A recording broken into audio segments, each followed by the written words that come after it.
Shalom Aleichem, it's Ya'Kov, I'm Shepard here from King David's Tomb, kingdavidkabbalah.com, and we are in Parashat Re'eh, and we want to get some Kabbalistic inspiration from the Holy Zohar.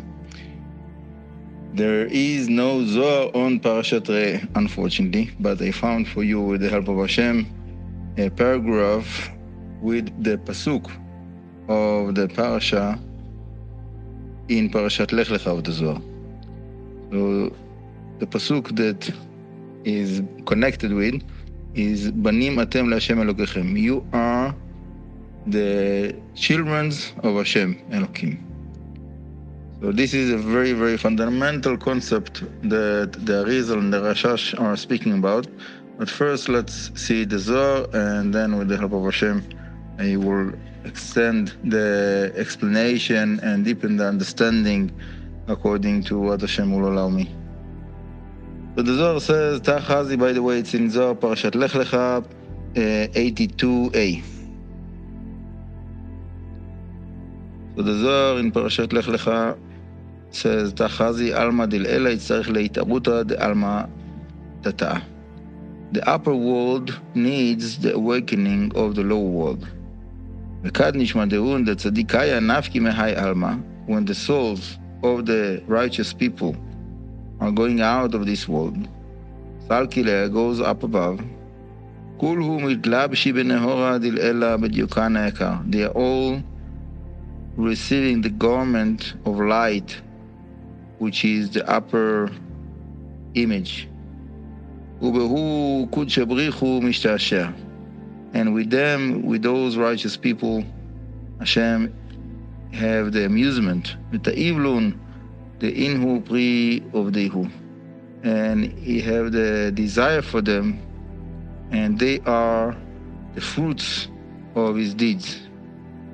V'aldai krun Israel, the itlu nishmatin kadishin, banin lekudshei brichu. And this is the reason that Am Yisrael, that have those holy souls, are called children to Hashem. Amadat Amar, and this is the pasuk of the parasha, Banim atem LaHashem Elokechem, you are children to Hashem. Banim vadai iba de'uvdui, the children that are like the fruits of his deeds. Let's get the basic understanding of this paragraph of Zohar. There is a very fundamental concept that is called Itaruta dil ila, Itaruta dil tata, the awakening that comes from above, when Hashem is awakening someone to do something.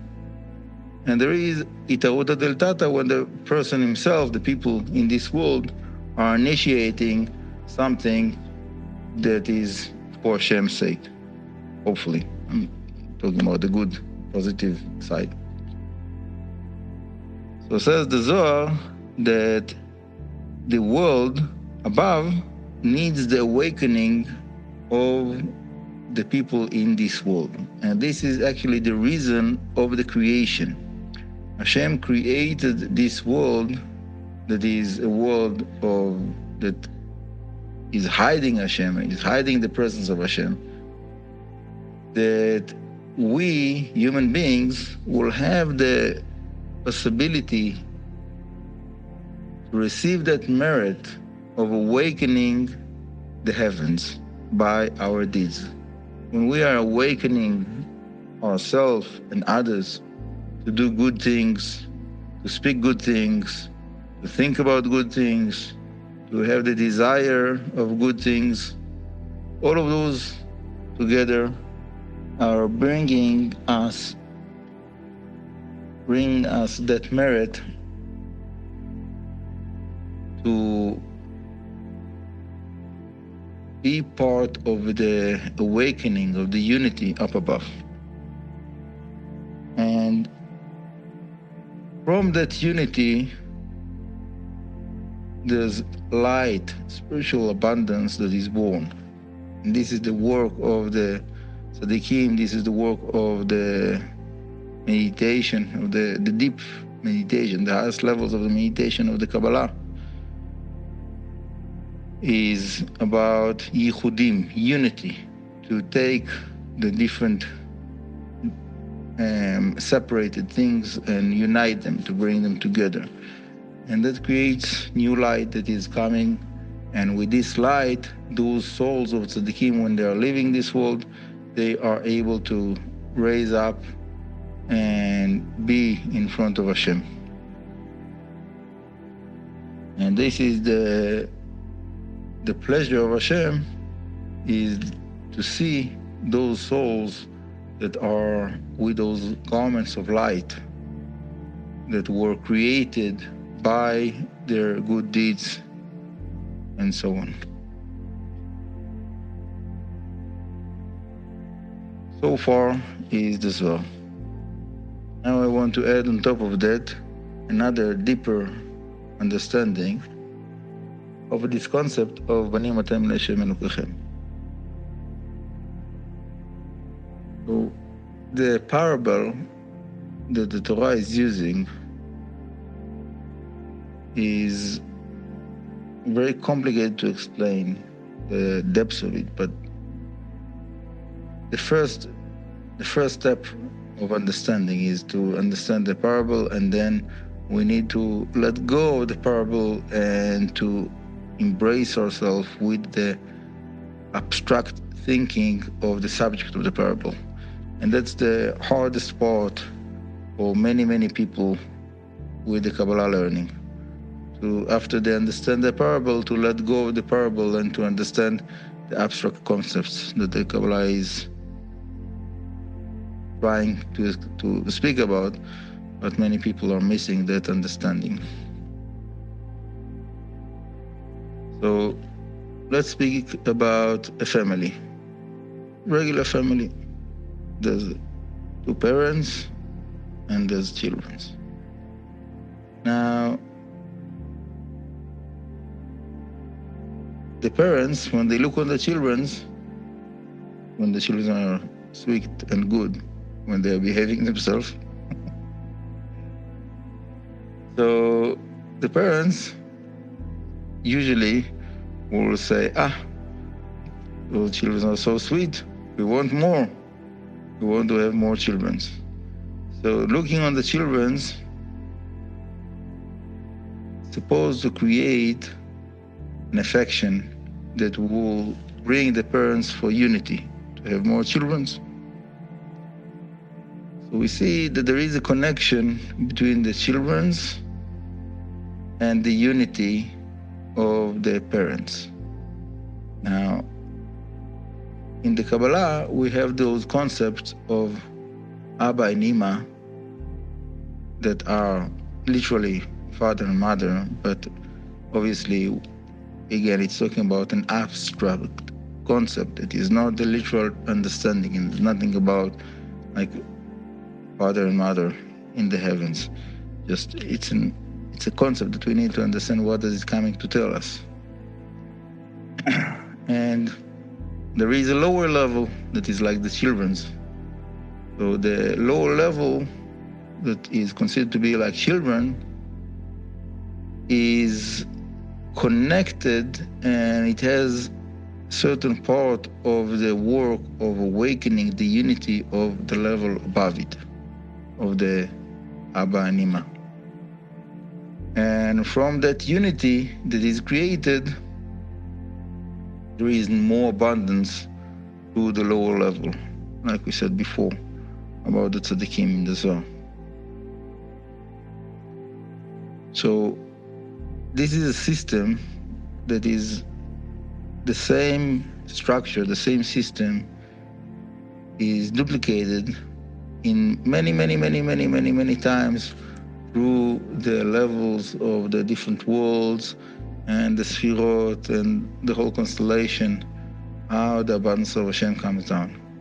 But there's many cycles like that that are reoccurring again and again within that chain. And that is part of the strengthening and multiplying the abundance. So many people, they have very difficult time.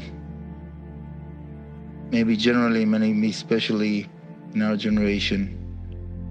Many people are really struggling to make a living, And those that have a living, they are struggling to have spiritual abundance that they are longing to.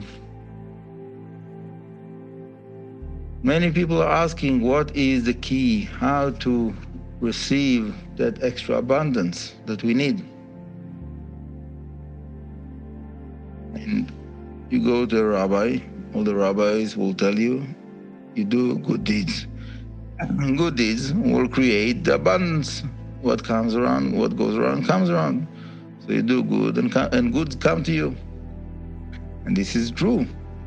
But many times people do good and they don't see the good comes to them. And that is very, very confusing, to say the least. So there's no one straight answer for that.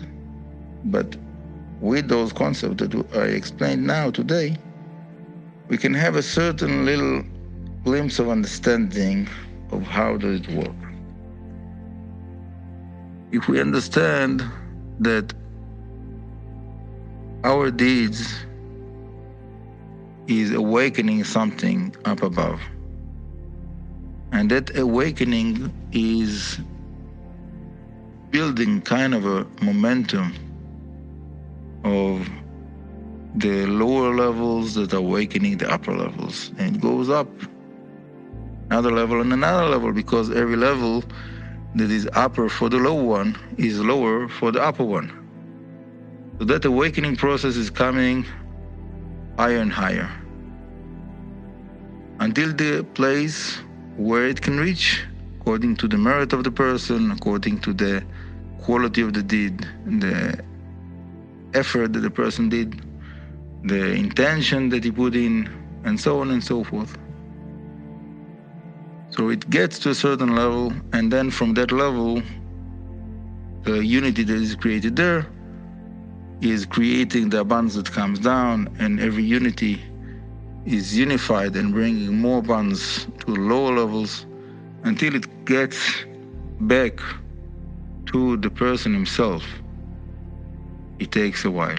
But when it comes, that's what we read in the Zohar, it comes as spiritual garments. It comes as garments of light.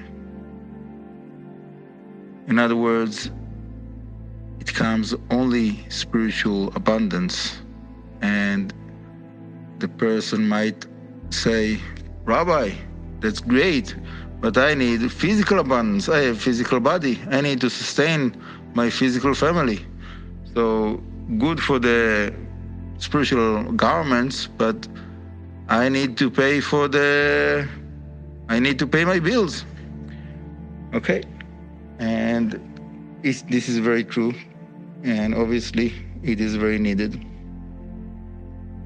But we have to understand that the transformation of the abundance from spiritual to be manifested in physical, it is something that is very, very complex. How does it work? When does it happen? And it's not a system that we can really wrap our head around, because it is very, very, let's say, flexible, according to many, many different things that are changing all the time. But definitely, there is a connection. So even though we don't see the connection straight, one-to-one, but there is a connection. Somehow, somewhere, sometime, it does manifest to be physical abundance. And it can be for the future generations. Sometimes what we are eating, what we are enjoying, is a result of the previous generation's efforts. But it can be also something that happens quickly. It can be also something that we have an automatic response, but there's no rules of how would it happen. There is people that are trying to manipulate the system and force the abundance to come down with all kinds of different things. But usually, in the end, in the long run, they pay a very high price for that. So I don't recommend all of those shortcuts.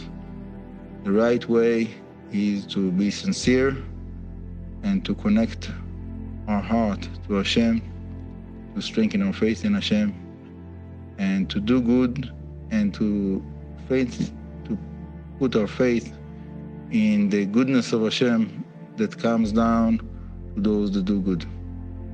Lord Hashem. ברכה והצלחה, many blessings. ברוך ה' לעולם, אמן ואמן.